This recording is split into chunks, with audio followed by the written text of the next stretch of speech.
सुदामा और कृष्ण की कहानी भारतीय पौराणिक कथा का एक अत्यंत मार्मिक और प्रेरणादायक प्रसंग है। यह कथा भगवान श्री कृष्ण और उनके बचपन के मित्र सुदामा की गहरी मित्रता, विनम्रता और स्वार्थ प्रेम को दर्शाती है। यह कथा मुख्यतः भागवत पुराण में वर्णित है। कहानी का सारांश। 1. बचपन की मित्रता। सुदामा और कृष्ण बचपन में संदीपनी मुनि के आश्रम में साथ पढ़ते थे। वे घनिष्ठ मित्र थे। सुदामा एक ब्राह्मण बालक थे और अत्यंत निर्धन थे, जबकि कृष्ण यादव वंश के थे, परंतु उनमें कभी भेदभाव नहीं था। 2. सुदामा की गरीबी।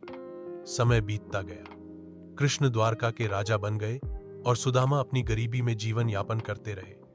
उनकी पत्नी ने एक दिन उनसे आग्रह किया कि वे अपने पुराने मित्र श्री कृष्ण से मिलें, शायद वह कुछ सहायता करें। 3. सुदामा का द्वारका जाना। सुदामा बहुत संकोच में थे, लेकिन पत्नी के आग्रह पर वे कृष्ण से मिलने द्वारका गए। जाने से पहले उन्होंने श्री कृष्ण के लिए भेंट स्वरूप चावल का थोड़ा सा पोहा, चिवड़ा एक कपड़े में बांध कर ले लिया। 4. कृष्ण का स्वागत। जब सुदामा द्वारका पहुंचे, श्री कृष्ण उन्हें देखकर अत्यंत प्रसन्न हुए। वे स्वयं उन्हें महल में ले आए, उनके पैर धोए और बड़े प्रेम से गले मिले। सुदामा की हालत देखकर भी उन्होंने कोई दया नहीं जताई, बल्कि आत्मीयता और सम्मान दिया। 5. सुदामा की संकोच। सुदामा संकोचवश अपनी भेंट चिवड़ा कृष्ण को देने में झिझक रहे थे, पर श्री कृष्ण ने स्वयं वह चिवड़ा प्रेम से ले लिया और अत्यंत आनंदित होकर उसे खाया।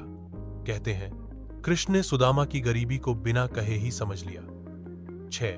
चमत्कार। सुदामा बिना किसी याचना के लौट गए। जब वे अपने घर पहुंचे तो देखा कि उनकी झोपड़ी एक सुंदर महल में बदल गई है और उनके परिवार को अब कोई कष्ट नहीं है। यह श्री कृष्ण की कृपा थी। कहानी से सीख। सच्चा मित्र वही होता है जो बिना भेदभाव के प्रेम करे।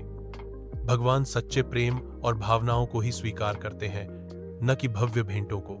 निस्वार्थता, नम्रता और श्रद्धा सच्चे भक्ति के लक्षण है। सच्चा प्रेम बिना किसी अपेक्षा के होता है। अगर आप चाहें तो मैं इस कहानी को कविता, नाट्य रूप या बाल कथा के रूप में भी प्रस्तुत कर सकता हूं।